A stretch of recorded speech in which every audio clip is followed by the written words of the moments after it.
बिस्मिल्लाहिर्रहमानिर्रहीम। अस्सलाम वालेकुम स्टूडेंट्स, क्या हाल हैं जी। अल्लाह से दुआ करता हूँ कि आप सब खैरियत से होंगे। स्टूडेंट्स, आज हम MTH 405 लेक्चर नंबर 6 में हाज़िर हुए हैं। स्टूडेंट्स, लेक्चर में जाने से पहले आपसे रिक्वेस्ट करूंगा कि अगर आपने मेरा चैनल सब्सक्राइब नहीं किया तो मेरे चैनल को सब्सक्राइब करें और साथ में बेल आइकन को प्रेस करें ताकि मेरी हर आने वाली वीडियो अब तक पहुंच सके। स्टूडेंट्स, अगर वीडियो अच्छी लगे, लेक्चर की समझ आ जाए तो मेरी वीडियो को लाइक और शेयर ज़रूर किया करें।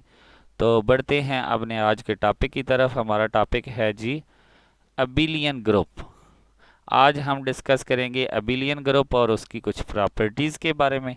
तो सबसे पहले डिफाइन करते हैं। लेट्स जी हमारे पास कोई ग्रुप है, ठीक है, और ये स्टेरिक कोई भी फंक्शन है, प्लस है, माइनस है, मल्टीप्लाई, डिवाइड कोई भी है। बी आ ग्रुप, ये एक ग्रुप होना चाहिए, ठीक है। Then G is called a abelian group.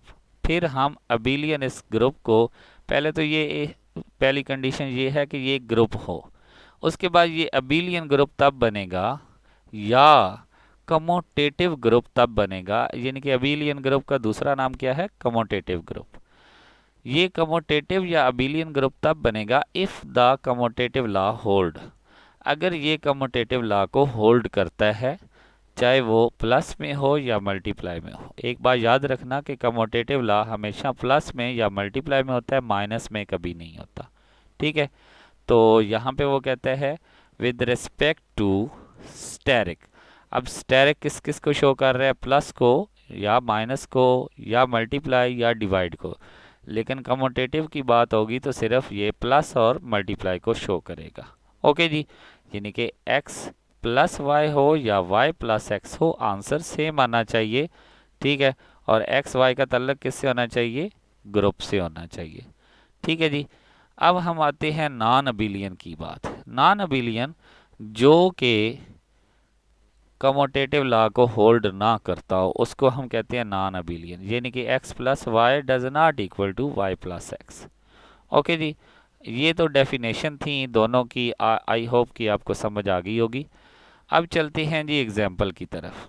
Example में सबसे पहले वो कहता है कि शो डैट द ग्रुप। एक बात याद रखना कि अगर यहाँ पे ग्रुप आ रहा है तो फिर तो ठीक है, आप अगर सेट आ जाए तो फिर मैं आगे जाकर आपको बताऊंगा कि सेट आ जाए तो फिर आपने क्या करना होता है, ठीक है। यहाँ पे ग्रुप आ गया है तो फिर तो आपने सिर्फ कमोटेटिव लॉ को चेक करना है। लेकिन अगर सेट आ गया तो फिर क्या करना है, पहले उसको ग्रुप साबित करना है, ठीक है, कि वो ग्रुप है या नहीं है। तो वो कह रहे हैं कि show that integer number plus के साथ क्या है, अबिलियन है। तो ये हमारे पास इंटीजर नंबर आपको पता है प्लस में भी होते हैं और माइनस में भी होते हैं। तो कोई से दो मैंने इंटीजर ले लिए, 3 एंड -5, इनको मैंने प्लस किया तो दोनों साइडों पे मेरा आंसर क्या आ रहा है, सेम आ रहा है। तो मैं कह देता हूँ कि x plus y is equal to y plus x, ठीक है। यहाँ पे मैंने नंबर चेंज किए हैं और उनको भी दोनों साइडों पे प्लस किया तो आंसर सेम आया। तो मैं कह देता हूँ कि फॉर ऑल कोई भी आप नंबर उठा लें तो वो कमोटेटिव लॉ को होल्ड करेंगे। तो इसलिए मैं कह सकता हूँ कि ये जो इंटीजर है वो प्लस के साथ क्या है, अबिलियन ग्रुप है। ओके जी, यहाँ पे मैंने लिख दिया, ठीक है। अब हमारे पास एक और वही बात जो मैं आपको बताना चाह रहा हूँ। डू यू नो, क्या आप जानते हैं, if given is a set, अगर तो सेट दिया गया है आपको, then first of all prove the group. पहले आपने उसको ग्रुप साबित करना है with the help of the following point. इन पॉइंट्स की मदद से आपने पहले उसको ग्रुप फाइंड करना है। यानी कि ग्रुप के लिए कौन सी कंडीशन है, क्लोजर प्रॉपर्टी होनी चाहिए, एसोसिएटिव लॉ होना चाहिए और आइडेंटिटी होनी चाहिए और इनवर्स ऑफ ईच एलिमेंट होना चाहिए, ठीक है। तब जाकर ये ग्रुप बनेगा। जैसा कि मैंने आपको बताया था ना कि यहाँ पे ग्रुप की जगह पे अगर सेट लिख दिया जाए तो पहले आप ये तमाम प्रॉपर्टीज़ उसकी चेक करेंगे। अगर वो तमाम प्रॉपर्टीज़ को होल्ड करता है तो वो ग्रुप बन जाएगा। ग्रुप बनने के बाद आप चेक करेंगे कि वो अबिलियन है या नॉन अबिलियन है। ओके जी, अब एक एग्जांपल आती है। Show that the group R real number with respect to addition is an abelian group. तो रियल नंबर क्या होता है, रैशनल और इरेशनल का कम्बिनेशन होता है। तो मैंने यहाँ से दो रियल नंबर ले लिए हैं, 5.5 एंड 4.5। इन दोनों को दोनों साइडों पे प्लस किया तो आंसर क्या आया है, 10 आया है। तो इस तरह मैं कह सकता हूँ कि ये भी क्या है, अबिलियन ग्रुप है। इसके बाद एक और example, show that group 1 omega omega square where omega is a cube root of a unity. Cube root क्या होता है, मल्टीप्लाई होता है, तो इसलिए इस पे हम चेक करेंगे मल्टीप्लाई। इज एन अबिलियन, कि ये अबिलियन है या नहीं है। तो इन सब को पहले मल्टीप्लाई करें, ठीक है। ये देखें 1 से इन तीनों को मल्टीप्लाई करेंगे तो यही आंसर आ जाएगा। ओमेगा से करेंगे, ओमेगा 1 ज़ार ओमेगा, ओमेगा को ओमेगा से किया ओमेगा स्क्वायर आ गया, ओमेगा को ओमेगा स्क्वायर से किया ओमेगा क्यूब, जो कि किसकी इक्वल होता है, 1 की इक्वल होता है। फिर हम ओमेगा स्क्वायर को मल्टीप्लाई करेंगे, ओमेगा स्क्वायर को 1 से किया तो ओमेगा स्क्वायर आ गया, ओमेगा स्क्वायर को ओमेगा से किया तो omega cube is equal to 1 आ जाएगा, ओमेगा स्क्वायर को ओमेगा स्क्वायर से किया तो ओमेगा 4 आ गया, जो कि ओमेगा की इक्वल होता है। यहाँ पे मैंने सॉल्व किया हुआ है, omega 4 is equal to omega cube multiply omega, omega cube की जगह पे 1 आ जाएगा, multiply omega is equal to omega, ठीक है। तो अब यहाँ से कोई भी से भी दो ले लें, omega multiply omega square multiply omega, omega cube आ जाएगा और ओमेगा क्यूब की जगह पे 1 आ जाएगा। तो इस तरह ये कमोटेटिव लॉ को होल्ड करता है विद रेस्पेक्ट टू मल्टीप्लिकेशन, ठीक है। तो इस तरह हम कह सकते हैं कि ये मल्टीप्लिकेशन के साथ क्या है, अबिलियन ग्रुप है। ओके जी। इसके बाद हमारे पास एक और एग्जांपल है, ये भी सेम उसी तरह आपने करनी है कि ये भी अबिलियन है या नहीं है। तो पहले 1 से किया तो ये सारी वैल्यू ऐसे ही आ जाएंगी, फिर -1 से किया तो सब के साइन चेंज हो जाएंगे, ठीक है। फिर आयोटा से किया, आयोटा आ जाएगा, माइनस आयोटा आ जाएगा, आयोटा स्क्वायर आएगा, जब आयोटा से मल्टीप्लाई होगा तो उसकी जगह पे -1, क्योंकि आयोटा स्क्वायर की वैल्यू क्या है, -1 है। फिर प्लस माइनस माइनस आयोटा आएगा, ठीक है। तो माइनस आयोटा की वैल्यू हमारे पास +1 होती है, iota multiply iota minus iota square की वैल्यू क्या आ जाएगी, +1 आ जाएगी। फिर माइनस आयोटा को मल्टीप्लाई करेंगे तो ये वैल्यू आ जाएंगी। अब इनमें से कोई सी भी दो वैल्यू उठाएं, मैंने उठाई हैं आयोटा और माइनस आयोटा, ठीक है। आयोटा और माइनस आयोटा जब हम सॉल्व करेंगे तो ये माइनस और अंदर आयोटा स्क्वायर की जगह पे भी -1 आ जाएगा, माइनस माइनस +1 हो जाएगा। तो दोनों साइडों पे आंसर सेम आ गया, तो मैं कह सकता हूँ कि ये भी क्या है, अबिलियन ग्रुप है, ठीक है जी। इसके बाद वो कहते हैं कि show that is non abelian. तो ये आपको पता है कि ये हमारे पास क्रॉस प्रोडक्ट है, ठीक है। मल्टीप्लाई में हम इसको क्रॉस प्रोडक्ट से, प्रोजेक्शन है तो इसलिए हम इनको क्रॉस प्रोडक्ट से शो करते हैं। तो ये होता है जी आयोटा मल्टीप्लाई माइनस, यानी कि iota multiply J is equal to होता है -j मल्टीप्लाई आयोटा, ठीक है। और इसी तरह चूँकि ये फॉर एग्जांपल हमारे पास इसकी डायरेक्शन है, एक इस साइड पे होता है, ठीक है, तो दूसरा इसके अपोजिट डायरेक्शन में होता है, ठीक है। तो इस तरह हम कह सकते हैं कि इसका अगर हम आयोटा को j से मल्टीप्लाई करेंगे तो वो -j मल्टीप्लाई आयोटा आएगा, j को k से करेंगे तो वो -k मल्टीप्लाई j आएगा, k को y से करेंगे तो माइनस, यानी कि उसकी डायरेक्शन चेंज हो जाएगी। तो चूँकि ये दोनों माइनस में आ रहे हैं, ये इक्वल नहीं हैं, तो इसलिए हम कह सकते हैं कि ये कमोटेटिव लॉ को साबित नहीं कर सकते, तो इसलिए हम कहेंगे कि ये नॉन अबिलियन है, ठीक है, कि ये अबिलियन नहीं है। इसके बाद एग्जाम्पल आ जाती है, show that the set of non singular matrix of a order is a non abelian, ठीक है। तो अब यहाँ पे देखें, आपको ग्रुप नहीं बल्कि एक सेट दिया गया है, तो पहले आप इसको ग्रुप साबित करेंगे, ठीक है। ग्रुप साबित करने के लिए जो आपको वो 4 पॉइंट्स बताए हैं, पहले वो साबित करेंगे और फिर जाकर आप चेक करेंगे कि ये क्या है, अबिलियन है या नॉन अबिलियन है, ठीक है। तो उससे पहले सिंगुलर की बात करते हैं। सिंगुलर क्या होता है, singular let a B a matrix, a एक मैट्रिक्स है, if a mod does not equal to 0, अगर ए का मॉड 0 के इक्वल नहीं है, the matrix A is called a singular, कि मैट्रिक्स ए जो है वो क्या है, सिंगुलर है, ठीक है। अब हम इसके सॉल्यूशन में पहले इसको ग्रुप फाइंड करेंगे। तो ये देखें, क्लोजर प्रॉपर्टी, अगर आप ए बी मैट्रिक्स लेते हैं और उनका ताल्लुक जी से है तो ए मल्टीप्लाई बी से एक सी आंसर आएगा और उसका ताल्लुक भी किससे होगा, जी से ही होगा। एसोसिएटिव लॉ प्रूव करने हैं तो a multiply b c is equal to b a multiply b c, तो इनका ताल्लुक भी किससे होगा, जी से होगा, तो ये भी होल्ड करेगा। ठीक है, इसके अलावा हमारे पास आइडेंटिटी मैट्रिक्स होता है, इसका भी हमारे पास जो मॉड है वो इक्वल टू ज़ीरो नहीं आएगा, तो ये हमारे पास a identity multiple is equal to a या I multiply A is equal to a, यानी कि ये भी हमारे पास मौजूद है। इसके बाद इनवर्स ऑफ ईच एलिमेंट, अगर इसका डिटर्मिनेंट ज़ीरो नहीं है, वो कहता है since G has a non singular matrix, तो अगर डिटर्मिनेंट ज़ीरो नहीं है तो इसका इनवर्स तो मौजूद होगा, यानी कि अगर ए जो है वो जी के अंदर मौजूद है तो ए इनवर्स भी जी के अंदर मौजूद होगा। ठीक है, तो इस तरह a multiply A inverse is equal to A inverse multiply A is equal to identity आता है, तो इस तरह हम कह सकते हैं कि ये भी जो है ये इसने फॉलो किया। अब लास्ट पे आ जाते हैं कमोटेटिव लॉ की बात। तो आपको पता है मैट्रिक्स में a multiply b does not equal to b multiply a. ठीक है, तो चूँकि ये ग्रुप तो है, ग्रुप तो हमने साबित कर लिया कि ये ग्रुप है, लेकिन ये अबिलियन ग्रुप नहीं है क्योंकि इसमें कमोटेटिव लॉ साबित नहीं हुआ। ठीक है जी, इसके बाद हमारे पास आ जाता है G theorem, show that a group G is a abelian if and only if.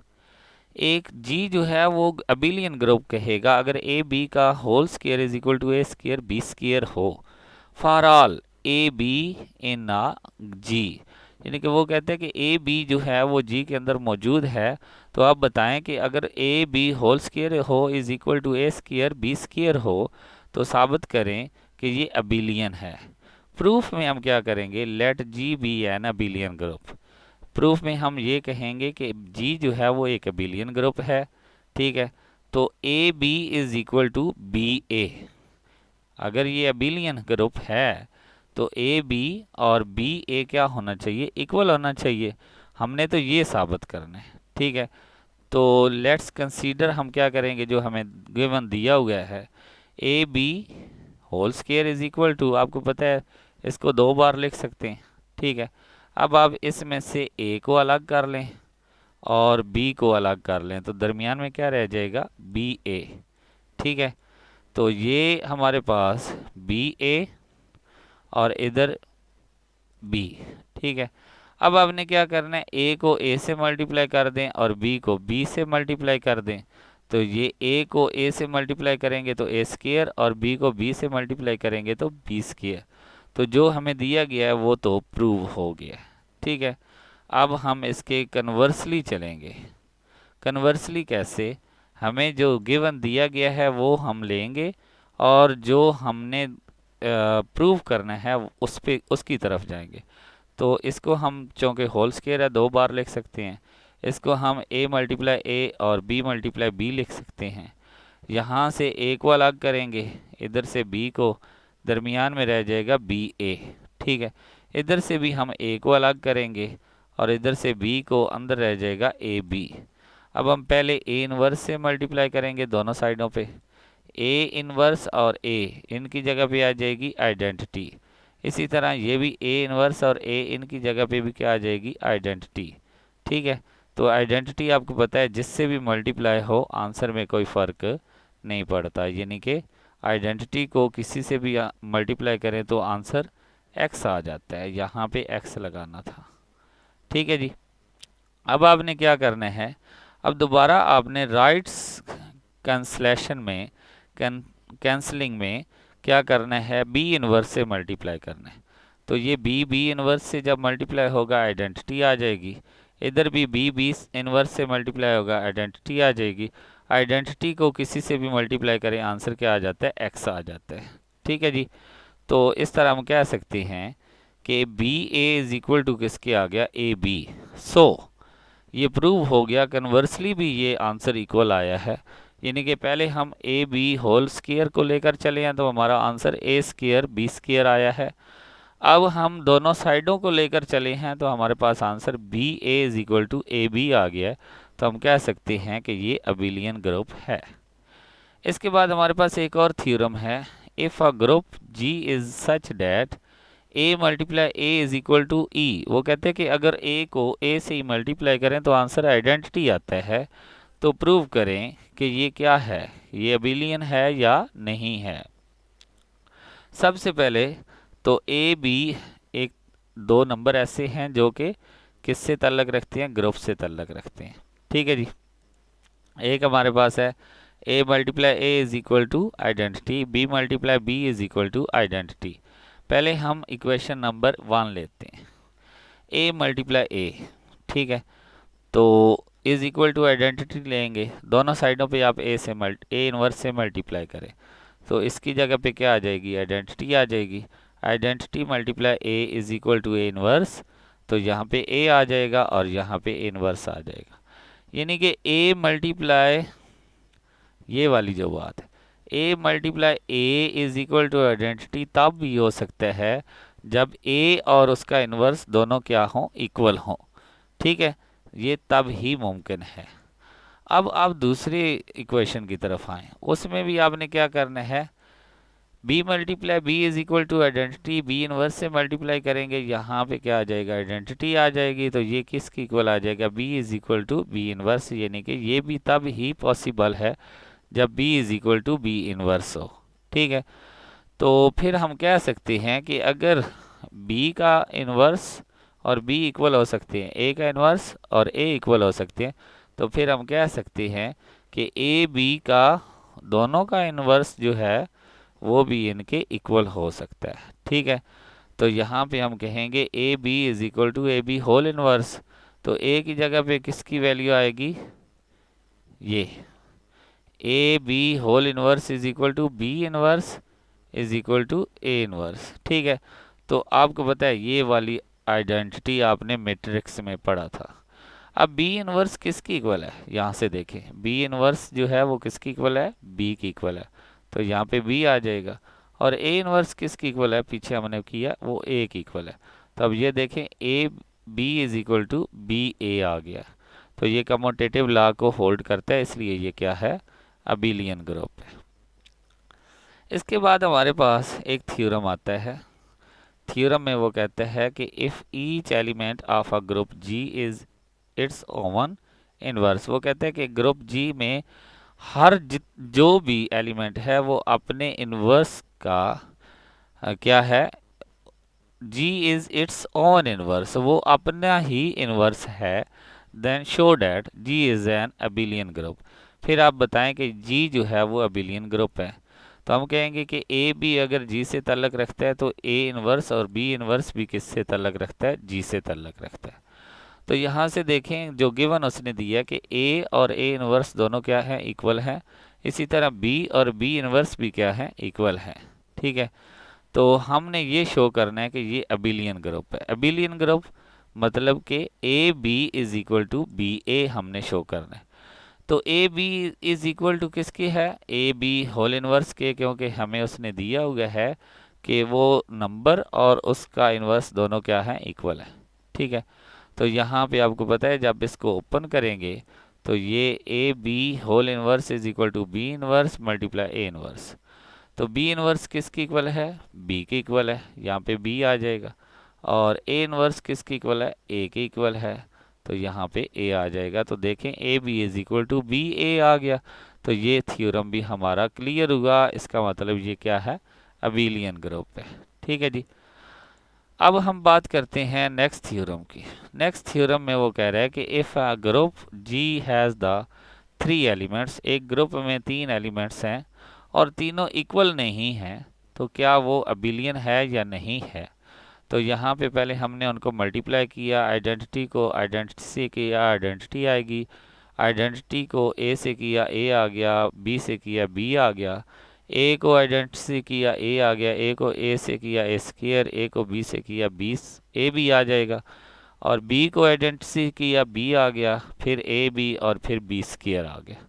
ठीक है, तो यहाँ से आप गौर से देखें, let G identity A and B, हमने तीन ऐसे एलिमेंट्स लिए जो कि इक्वल नहीं है, यानी कि identity does not, A does not equal to B, B does not equal to identity.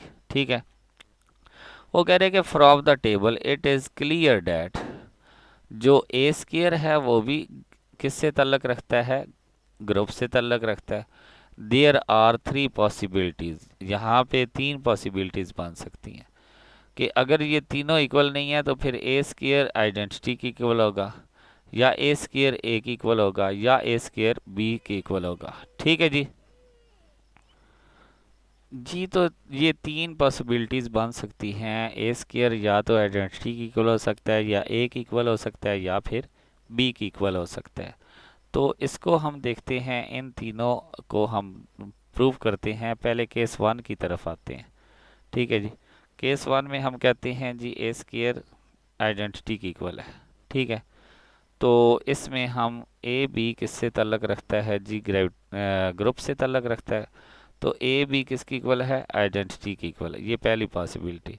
तो यहाँ पे आप दोनों साइडों पे ए से मल्टीप्लाई करें तो ए स्क्वायर आ जाएगा और बी आ जाएगा इज इक्वल टू बी।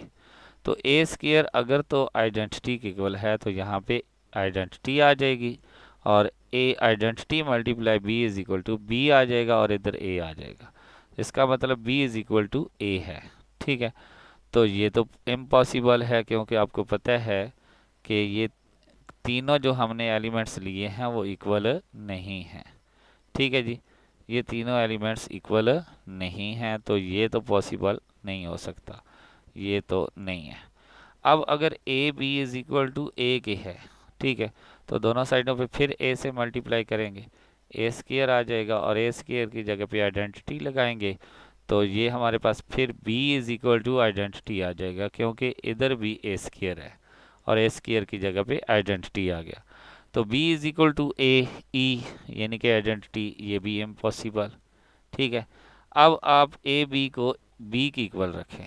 ठीक है, b इनवर्स से मल्टीप्लाई करें तो b ख़त्म हो जाएगा, तो हमारे पास सिर्फ a रह जाएगा और इधर e रह जाएगा, यानी कि a इज इक्वल टू ई। ये भी इम्पॉसिबल है, ये भी दोनों इक्वल नहीं हो सकते।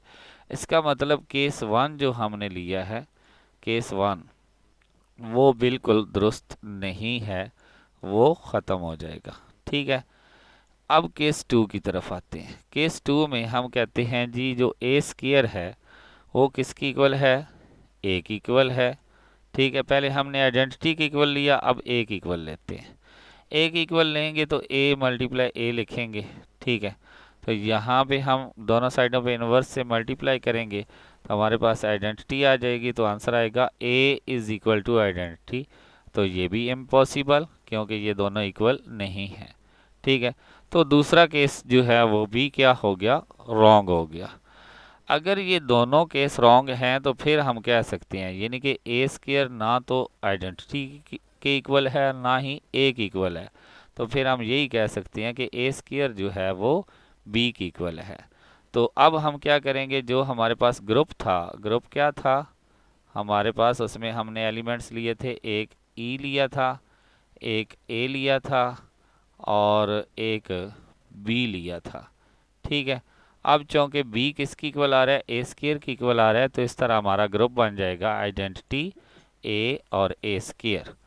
अब इधर से देखें, जहाँ से जैसे मर्जी देखें, जिसको मर्जी मल्टीप्लाई करें, आपका आंसर, फॉर एग्जांपल आप इन दोनों को ले लें, तो इन दोनों को मल्टीप्लाई करें तो आपका आंसर क्या आ जाएगा, कम्यूटेटिव लॉ होल्ड करेगा। इन दोनों को लें तो फिर भी आपका आंसर कम्यूटेटिव लॉ को होल्ड करेगा। तो इस तरह आप कह सकते हैं कि ये क्या है, अबिलियन ग्रुप है। ठीक है जी, इसके बाद हमारे पास ये जो है ये प्रूव हो गया कि G is an abelian group. इसी के साथ हमारा लेक्चर नंबर 6 जो है वो ख़त्म हुआ। इंशाल्लाह नेक्स्ट वीडियो में हम लेक्चर नंबर 7 लेकर आएंगे। तब तक के लिए इजाज़त दें, अल्लाह हाफिज़।